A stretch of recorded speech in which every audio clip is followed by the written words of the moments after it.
All right. Good morning, Arthur. I'm loving Good morning, our Hannah. How are you? color coordination. We definitely didn't plan this, but we're looking pretty Yeah, I know, right? good. And Right. you're in Miami right now, right? I'm in Miami. Looking beautiful. How are you feeling? Feeling good. It's Art Basel weekend, and it's beautiful here. It's 79 degrees or Uh, something. So it's good. It's good. yeah. And so you split your time. You were just saying you're kind of a digital nomad, Digital maybe. nomad. I like that. I'm splitting time between New York and Miami these days. Yeah, yeah. So that's. I feel like I'm in an airport most of the time now. Yeah. That's the way it works. Sadly. Yeah. Well, let's talk about, what you're doing in these places. We have seen in the group sort of the laundry list of awesome accomplishments that you've made in your fairly short career. But would you mind sort of introducing yourself and telling us a little bit about the work that you're doing now? Absolutely. So, I lead an interesting benefit corporation called Imperative, and Imperative is spearheading an entirely new way to look at work through the lens of helping people find what gives them meaning and purpose in their jobs. So, we are trying to really disrupt the traditional work environment where 2 in 3 people in the workforce say they're unfulfilled and disengaged in their jobs every day, and we Yeah. really believe that's not acceptable. So, we've built a whole software coaching platform that helps people uncover what actually gives them meaning in their jobs and gives them tailored actions to make their work more fulfilling. We envision a workforce one day where the average person says they are their best self in their occupation. Hmm. That's amazing. And so I think a lot of people in this group are going to be excited to learn more about exactly how you do that. Looks like we do have a couple people watching us live. So if you're here and you've ever felt like you're not 100% fulfilled and inspired with your work, drop a comment, leave some questions for Arthur. And I do know your background a little bit, but could you just talk to us about how you got here to, be able to do this work and address some of the issues that you're seeing in the workplace? Yeah, so I got here largely by realizing in my work previously at Google, I was helping spearhead our education division at YouTube, and I discovered firsthand that so many really bright, gifted people at Google weren't fulfilled in their day jobs, and despite the countless free perks and benefits and bonuses, there were so many people who didn't feel like they were their full best self at work. And I Yeah. thought, if Google of all places is struggling to help people find fulfillment, meaning in their jobs, it speaks volumes about the rest of the workforce. And that's really where I was inspired to start Imperative and co-found it with my co-founder, Aaron Hurst, because I discovered that, you know, purpose isn't something that should be a luxury at work. It's not something that should just be reserved for, you know, people who make a lot of money or have, had a college education. Or Um, even wait 20, 30, 40 years to be at the top or, yeah, finally achieve what they think they want. Yeah. exactly, exactly. So, it's been amazing to see that this work is applicable to the frontline factory employee as much as it is, the call center agent that's working in middle America. Yeah. So, to me, my own story of being in a place where I didn't always have purpose.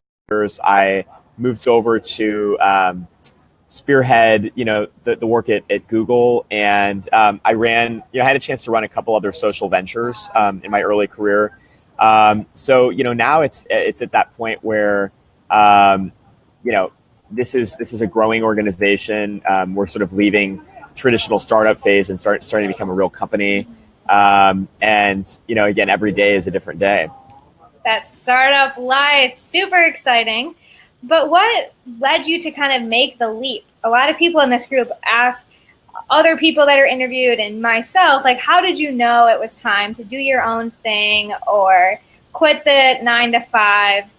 What was that transition like for you? Yeah, I mean, to be honest with you, sometimes you just have to listen to your gut or your heart more than your head.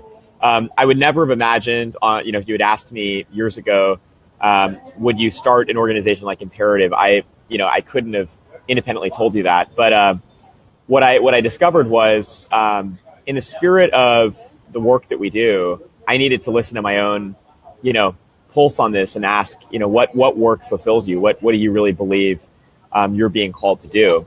And the more that I really thought about that, it became really clear to me that I'm a builder. I'm someone who, brings people together. I have this conviction, really around transforming the way that we look at work. And, I had to, even though it didn't make, complete sense on paper immediately, it just felt like the right thing to do. And, so many times when we are stuck and when we are in this place where we're unfulfilled, it takes a lot of courage to make a change. And I think we really need to give ourselves more, more leeway and surround ourselves with strong community that encourages us to constantly be courageous. And courage for some people may be, taking what you're doing and making it better and not necessarily retreating from it. And other times a courageous act is really to take a bold move and leave something that you're currently doing. But the more that we are inspired ourselves personally, we inspire each other to be courageous, I think we start to see way more authentic moves being made in our professions.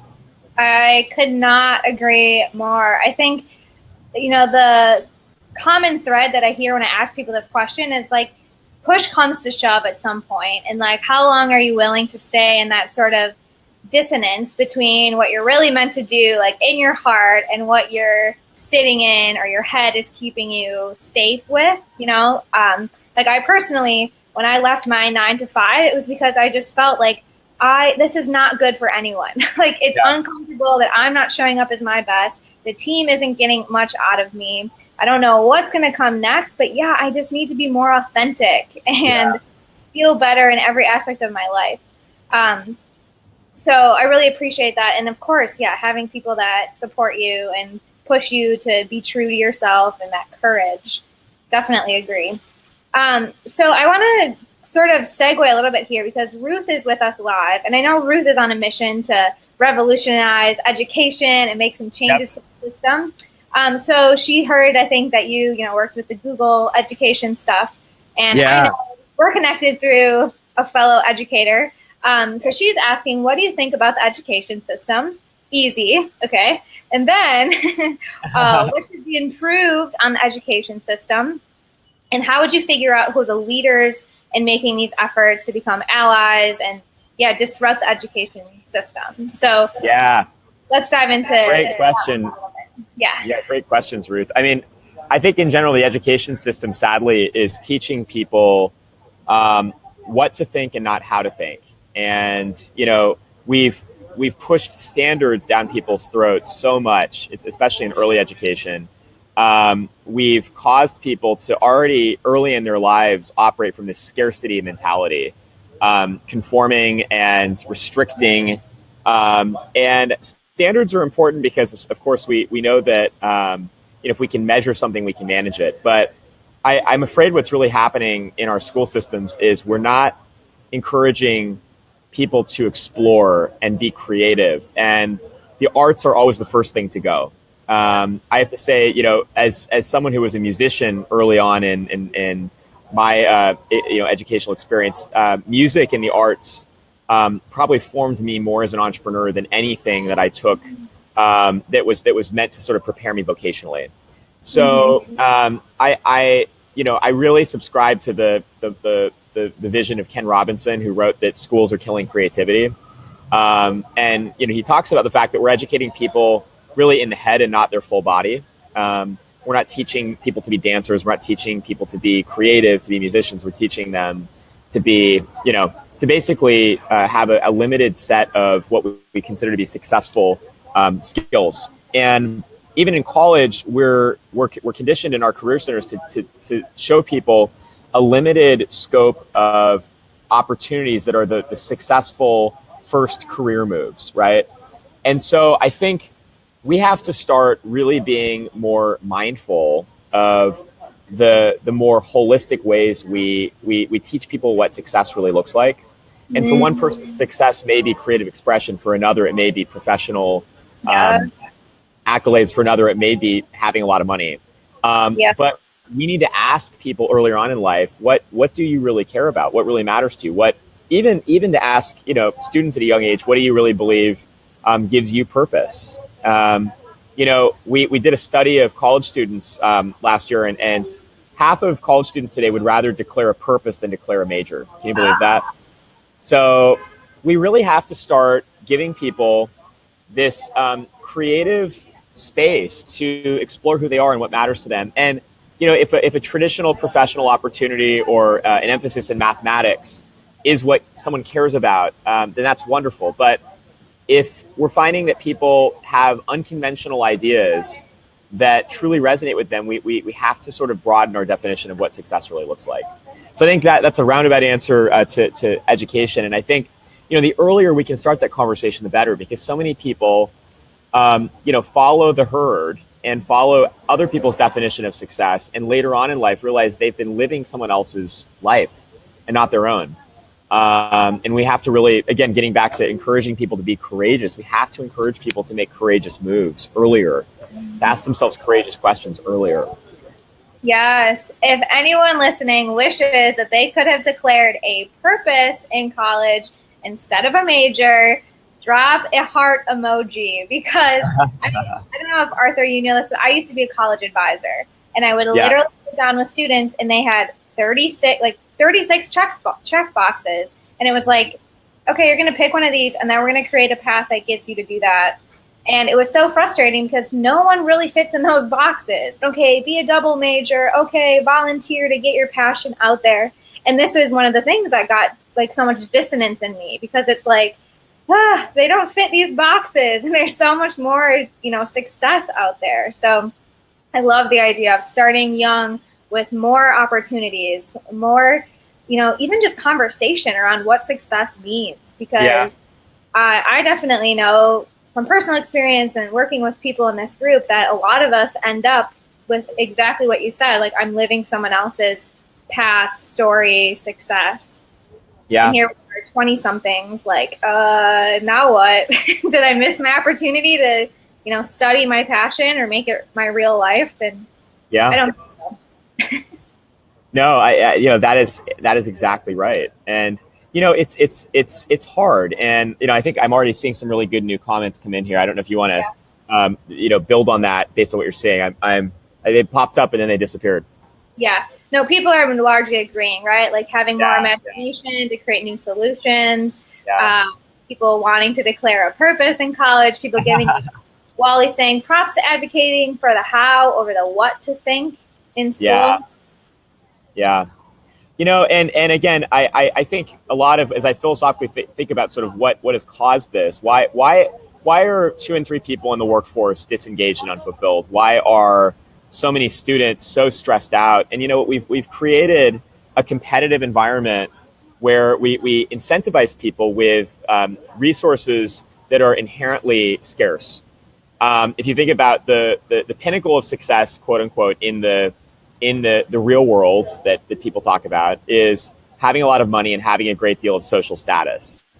And if you think about it, those are two incentives that are built, they're rooted in scarcity. We don't have unlimited money. We don't have unlimited accolades you can put on LinkedIn. What I love about the concept of purpose and emphasizing the intangibles like creativity is these are the assets of the world, the wealths of the world that exist in abundance. And if you think about what sort of matters most to us at the end of life, we tend to gravitate toward things like our relationships, things like our ability to make a difference, our ability to grow. We call these things together RIG, your relationships, your impact, and your growth. And this is the way that we measure purpose. I really encourage people, regardless of whether they're students or whether they're professionals, to ask themselves, how deep and meaningful are my relationships? Am I making an impact? Am I growing? And if you're not doing those 3 things, but you have a lot of money and status, I don't actually believe you necessarily will feel very fulfilled. Yeah. So, if we can start to change our parameters for what success looks like, largely by saying that the intangible things that we haven't normally built a currency around are actually the things that matter most to human beings. And we emphasize those. And we encourage students when they're first entering their careers to prioritize those. And if they're stuck and they're feeling disengaged and unfulfilled, they ask themselves the question, what do I need to change? And perhaps making a big paycheck isn't the only thing that matters. Yes, I love that. What do you really want to be rich in? And we think that the tangible things are what's going to make us happy, but we see time and time again that those achievements, they don't last, and they really don't bring you that joy or that fulfillment. So that's exactly. Julia, hi, Jennifer. Thanks for joining. Julia, she's a career coach. And so I'm also curious to get into some more of these tangibles. Like, how do you help people identify their purpose? She's asking when they're unclear, but and this is so common for a lot of us that we can talk about the problems. We know it's not working. We know it doesn't feel good, but we don't know what we really want to do or how do we start, stepping into fulfillment. So how do you respond to that place of the journey? Yeah. So, one of the things I think that's been sort of breakthrough for us is to destigmatize purpose by building a framework to help people think about it. So for us, purpose, is about breaking through a lot of the misconceptions that my purpose is my cause and it's a one true love, or the only way that I will ever find my purpose is once I'm rich, or, it's really a revelation, and I'm just going to think of it one day when I go travel to Bali on an Eat, Pray, Love retreat. Yeah. So if we think of it, if we get out of that mode and think, what actually gives you purpose? What's that constant sort of peeling back layers on the onion? We ask people 3 questions basically to get to the heart of this. The first is, what's the scale at which you want to create change? Is it more for individuals? Is it more for teams and organizations, or is it more for society? So what's the scale that you want to create an impact? The second is, what do you really stand for? What do you believe are your unalienable values that make you unique and really cause you to ask the question, what is the right thing, right? And finally, when you're at your best, how are you leading? What's that approach that you're taking to your work that makes you special? And it doesn't necessarily have to do with where you have skills, but it's where you actually gain meaning. So we break purpose down into the who you impact, the why you work, and the how you lead. Who, why?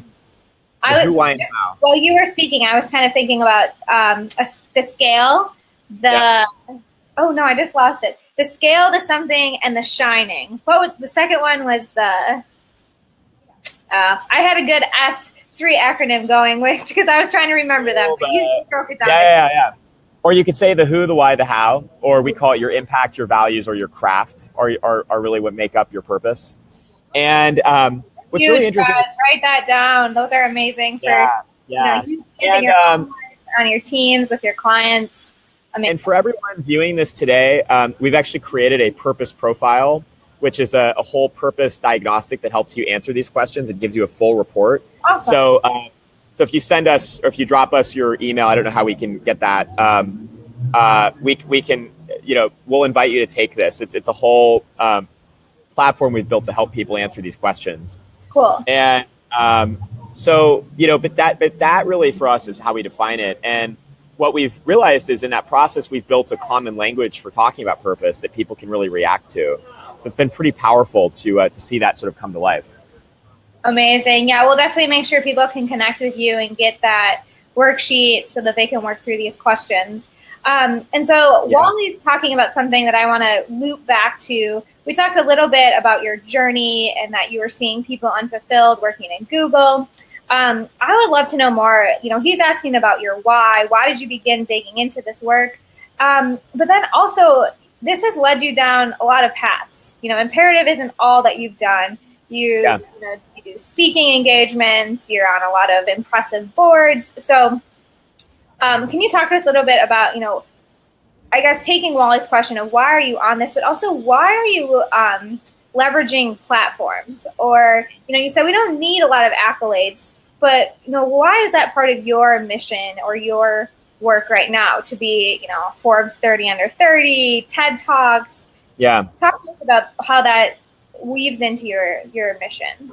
Yeah, these are great questions. So first of all, my why, at the end of the day, I really believe that if people aren't their best at work, where they spend the majority of their lives, they're not going to be fruitful members of society. They're not going to treat others with compassion. They're not going to be aware of the needs that exist outside their own limited scope, right? And so for me, I really wholeheartedly believe in this theory of change, that if we help people awaken at work, it will transform society. And we've now just recently surpassed working with over 100,000 employees in over 100 organizations now. And while I'm really proud of that, I think of just the millions and millions of people in the workforce that many of whom are just totally suffering every day. And that's really what keeps me going. That's my why. And as opposed to trying to boil the ocean, our approach has been to work with leaders across disciplines who are invested in this core purpose and are more interested in how to bring it to life than they are debating whether it's possible or whether it matters. Mm-hmm. And so that's been sort of the conduit. In terms of, I think a really important mentor of mine once told me, when it comes to sort of using platforms, you need to do and you need to talk about what you do. Yes. And if you do without talking about what you do, then you're not influencing anyone else in terms of what they do. Yeah. And I thought that was really important. So I had this amazing guy, Robert Ager, who started the DC Central Kitchen, basically created the very first homeless-run kitchen and catering company that has completely transformed the homeless population of Washington, D.C., and it's a model that's scaled. He had this brilliant model, and he worked so hard on it, but he was a gifted storyteller. And him telling the story was largely what made the model successful. So, for me, I think no one should ever say no to being invited to speak.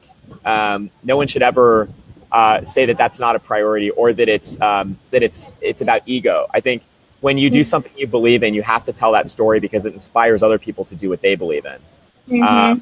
But using these platforms to tell the story is a critical part of walking the talk and talking about the walk. I think we're all human as well, right? I will be the first to tell you, I get paid money, and I don't think anyone should sacrifice their financial well-being to do what they care about. It should be one and the same. And the moment you can do something that the world needs, that gives you resources, that aligns with what gives you purpose, then you are in your zone. And that's where I hope everyone can be. That shouldn't be, I can't tell you the number of times, and I'm sure some of the folks on the live cast today who coach see this all the time, where you see people at this crossroads choosing between what they love and what gives them stability, and feeling like they have to make a trade-off there. And that's the worst thing in the world. We should do what we love and be able to thrive while doing it. It shouldn't have to be an either or. And that's one of the things I really want to see change. So the moment you can do what you love and do something you're proud of, that you love talking about, and align it to something that can change the world, boy, that, the world would be a better place if we all were at that intersection. Absolutely. I am right here with you. You put it much better than I ever could. I just say that your dream life needs to be your real life. And so I love that, calling to spread your message, whether or not you're paid for it, but you know that you need to share this message and that it's going to be important to other people in the world and make change. So I'm curious, and a conversation we've been having a lot this week specifically in the group is, how do you get those invitations? You said don't say no to an invitation, but how do you get those speaking gigs and those opportunities to share your message? Yeah, I first of all, I think it's reach out to people who are, you think, connectors, values aligned connectors who have a foot in some of these communities. You'd be amazed how often, first of all, there are so many people who are apprehensive about speaking. And in fact, we've all heard the cliche, the cliche stat that, people are actually more afraid of public speaking than they are their own death. And so, Jerry Seinfeld's joke was, people would rather be in the coffin than giving the eulogy. So it's so true that that people are usually a rare breed when they want to speak. And so if you are someone who does want to speak and tell your story, you'll be really surprised when you start putting yourself out there and mentioning that to people, that you're looking for speaking opportunities, you're looking to connect with communities. And there are so many opportunities. Students all the time in various programs in universities love hearing stories, and they love getting mentorship. So reaching out to your alma mater, your career center, your groups that you were part of even in college, right? If you're in a larger company, there are countless employee resource groups, development opportunities where you could share your story there. There are the traditional meetups, but I think just really making it clear to people around you that, hey, you have a platform, you have a story, you have a whole set of things that you're wanting to share, and ask the 10 closest people to you what ideas they have. I guarantee just sending out that email, what ideas do you have, will surface a number. I love that. Yeah, using 10 people that you see as connectors. And I really, really like the idea of reaching out to your alma mater or previous groups that you've been a part of, because it isn't so common to say, hey, I'd like to be on stage and talk to a lot of people at once. But I do know a lot of people in this group are those special folks that want those opportunities. So I love those sort of tangible steps. And would you say that, Ruth is asking again, like what action steps that she can take in the education system? What I'm hearing from you is sort of, using the connections that you have and sharing a wide message is one way to do that. But do you have any other ideas for Ruth and taking action like this week? Yeah, I feel like with education, I would be really curious what sort of scale of education. I mean, it's such a broad field, but I would say, what's so interesting about education is the number of stakeholders that influence it. You have parents, you have the students themselves, you have administration, you have the surrounding business community. So many different shareholders and stakeholders have an influence over the way that education is designed and executed. And I think, one opportunity is to really look at what are convening points to bring people together to talk about this. There are some amazing platforms out there now where, I know, at Google, we were building increasingly a whole community of educators to talk about sort of the future of video. There are, countless conferences where they're really trying to develop disruptive approaches to education. But I think even just convening, offline stakeholders in a given community where there's an opportunity to sort of bring people together around this topic and have a shared learning discussion is effective. So I think that could be formal or informal. Yeah, starting a conversation somewhere. Like you said, if you want a speaking gig, starting to tell people in your life that that's what you're looking for. If you want to know more about the, intricacies of an education system, sit down and talk. And this group is probably like, okay, Hanna, we hear you, because I say over and over, be a real person. Like, we have so many ways to communicate with people.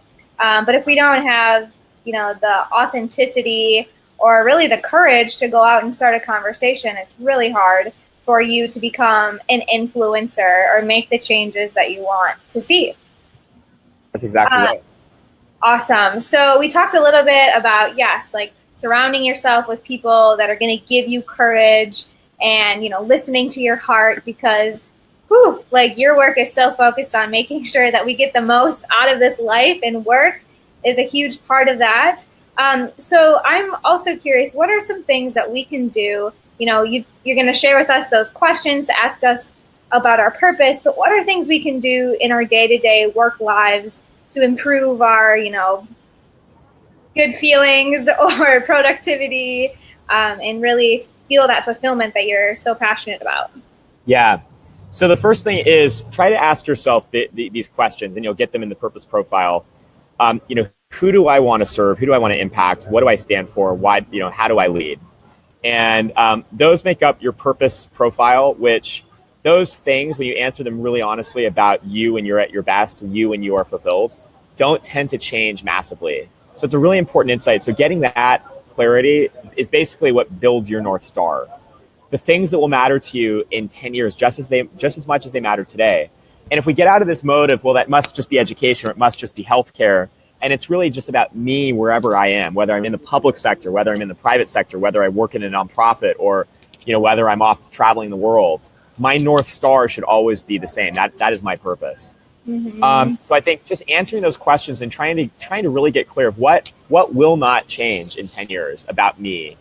That's a pretty freeing exercise just to go through. And you can use that set of insights to build your own purpose statement, which again should be that constant North Star for you. Yeah. The second thing I would say is take time this week to take stock of your rig, your relationships, impact, and growth. To what extent do you have meaningful relationships? To what extent do you feel like you're really making a difference that matters to you? To what extent are you growing personally and professionally? And if any of those three are really low right now, think of one single area where you can invest in the next week, one single action you can take to amplify those. And that level of fulfillment, that'll change over time based on your environment, what you're working on, who you're working with. So I think it's really awesome to schedule in time to ask those questions. It'll take you 30 seconds. But it's supposed to really get you to be mindful of, your fulfillment being largely your choice, largely in your control. Mm-hmm. Take some inventory, you guys. That's really the first step. Awareness, always. And then, just choosing one action step or one conversation that you can start or one person you can tell, where you're at or what you need. Because I love how you're breaking it down into okay, we're not going to revolutionize your job and change everything this week. We're going to start with where you're really at, what is working, and okay, what's not working, and small steps to level that up. That's exactly right. Wally has another quick question, and I think this is a good sort of wrap up, a little quick hit. What channel, podcast, people do you listen to religiously? Wow, great question. So, I jump around a lot. I'm a huge fan of all of the Sapiens books. So I don't know if you guys talked a lot about Sapiens on this podcast. We haven't talked about it much. My partner is a middle school teacher and loves Sapiens and takes it into his classroom. And so I've read them and I think it's really interesting. Yeah.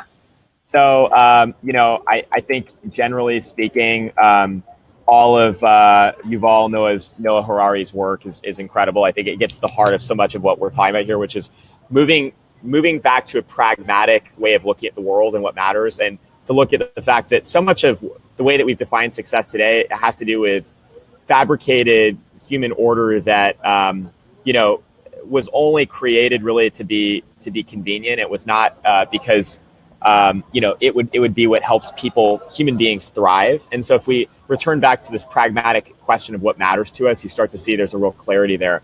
I'm also a huge fan of Greg McMeown's book, Essentialism. And Essentialism, really applies this sort of disciplined pursuit of less, really to enable more. And so much of for me, the clarity of having your North Star is to ask yourself the question, what really matters to you? And perhaps don't focus on the things that don't.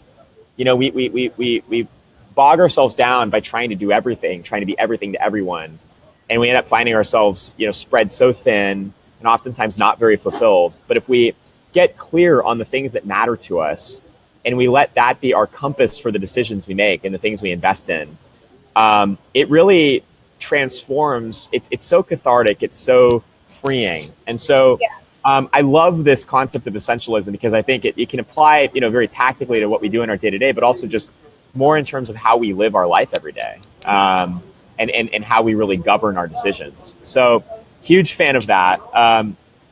You make it sound so simple. Like you said, it's so freeing, just your own North Star. I definitely want to dig into that book because I know personally I'm still okay, those are shoulds, those are expectations, those are other people's ideas of success, and really staying true, but maybe having a more simple, boiling it down to essentialism. I have to write that one down. That's intriguing to me. It's really good, and it's a very cathartic read. I would finally just say, we've written a book called The Purpose Economy, which really talks about this entire movement around the world and work, that, the information economy, the iPhone is not the last stop in our human development and human evolution, that there's a new frontier of really prioritizing purpose and meaning in our daily lives. And it's actually what we believe will drive the economy in the next wave of the world. So that's a great book. It's like a Freakonomics meets kind of a self-help book. So I would totally recommend that. I think it's a powerful read. It's called The Purpose Economy. Awesome. Yeah, so people are definitely resonating with what you're saying, and I want them to be able to learn more about Imperative and the work that you do. So can you talk to us a little bit how people could get involved with with what you're doing? Yeah. So first of all, and check out, we have research there. We have more information on how we define purpose and some of the resources there. You'll be able to, I think from this podcast, get an invitation from us to take your purpose profile. If you work for an organization where, you could see this really being transformational in terms of people's experience at work, let us know, reach out. We partner with a whole series of forward-thinking organizations that really are invested in empowering their people. So that would be an easy thing for us. Say Jennifer and Courtney, I know you both have JOBs and you work with teams that would probably really benefit from some forward thinking. So I'm calling you out to connect with Arthur. But keep telling us. I just want to make sure they are listening still. Keep going, yeah. Arthur. Yes. No, that's spot on. Awesome. So people will connect with you. Check out the purpose profile. You are a member of the group and a real person. I always like to remind listeners of that. We got one question pop up. What is the website that you cut out, Arthur? Oh, sorry. It's imperative.com. I-M as in Mary, PERATIVE.com. Awesome. And then I just want to reiterate today that, the way that I connected with Arthur and, reached out to have him share so many wisdom bombs and helpful nuggets is by being a real person and doing exactly what he said and telling people like our friend Laura Anderson what I'm up to and what mission I'm on and that I'm looking for, more input and more voices in this group. And so I encourage all of you to get out there, take those actions that we talked about today. And I have a little plug. If you want the exact communication scripts and the tools that you need to, talk to amazing people like Arthur, land these speaking invitations, start the conversations you want to, I've got a free personal training. I'm calling it a seminar in about a week. It's on Sunday, December 17th. If you haven't seen, you can apply, and I would love to get really specific with all of you. Once you figure out your purpose profile and know what it is you need to level up in your life, we'll talk about getting into action. Awesome. Well, thank you all for having me. Thanks again, Hannah. You were amazing. Awesome. We will definitely do this again, Arthur. I appreciate it. Take care. Bye-bye.